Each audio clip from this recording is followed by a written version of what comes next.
World Federation of Exchanges enters the final day of its 51st annual general meeting today, and chief amongst the topics under discussion is that over-regulation. Samantha sat down with Sandy Frucher, vice chairman of the Nasdaq Board, and spoke to him about what effect over-regulation has on efficiency and liquidity. Let's take a look. Well, it affects it primarily on the development side of new products. Regulators, correctly so, want to be sure that the investor is protected at all times. And so they tend to be cautious, sometimes perhaps overcautious, in how and the speed to which they determine the acceptability of a product. On the other hand, all of the world has been cursed by the fact that certain kinds of products,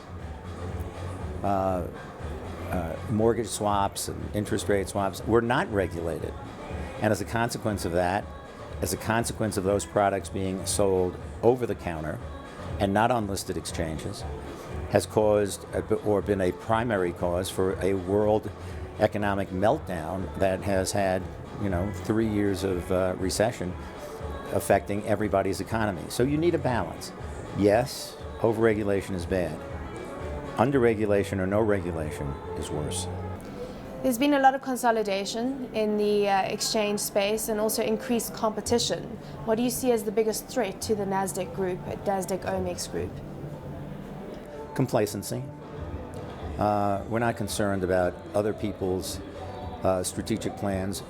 Our strategic plan for Nasdaq is totally different.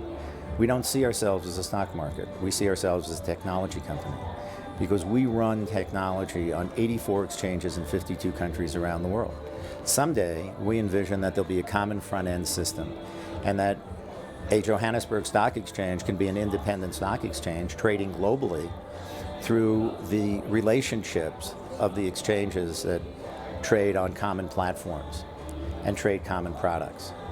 And so, in a lot of ways, we see the very exciting and interesting dynamics of the world to be very, very aligned with how we see the world. We don't see it as a company that comes in and gobbles everybody up. We see our role as a technology provider, as a product provider, and as a true network that has independent affiliates that work across the world. And I think as an exchange, nobody is positioned the way we are to do it. Where does Africa fit into that strategy? Oh, Africa's in the center of it. The wonderful thing about Africa, maybe frustrating, is that Africa is truly developing. You have an upward trajectory. And if Africa and the countries within Africa can harness their potential, the sky's the limit. The resources here, the underutilized talent that's here that can be developed with proper education, proper housing, proper health. When the people of South Africa can keep moving up that chain, you can have that same growth trajectory that China has, that the United States had. The United States and Europe, we're mature economies. Your future is over the horizon, and you can go this way. And it's a question of what you're willing to invest in your people and putting in these kinds of infrastructures that will help people grow and mature and flourish.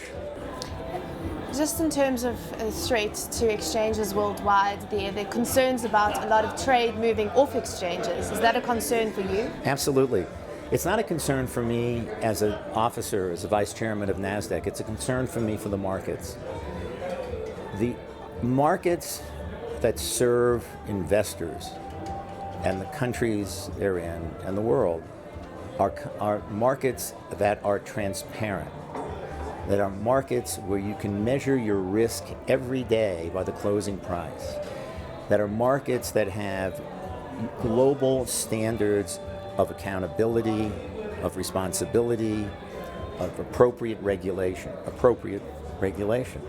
I believe that after the disasters of 2007 and 2008, I think the smart policymakers are recognizing that listed markets truly are the vehicle of the future.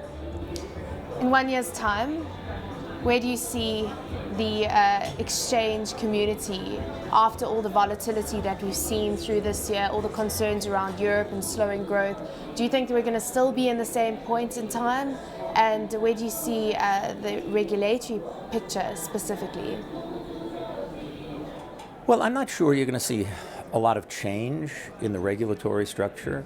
I think you'll have the answers to a lot of questions that have been out there that the regulators are going to be forced to answer. How fast the United States is going to move on the implementation of Dodd-Frank, or whether or not it's going to modify it. A lot of open questions associated with MiFID. But I think what is clear is, one, transparency has to be the driving theme. There has to be competition and choice in the marketplace for investors.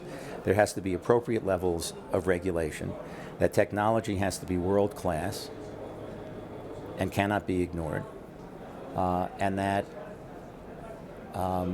while markets have to worry and should worry about helping the development of its own indigenous companies, it also has to be working on how to globalize those companies as well and how to globalize themselves. So there are a lot of interesting questions as we move forward, but there are a lot of opportunities.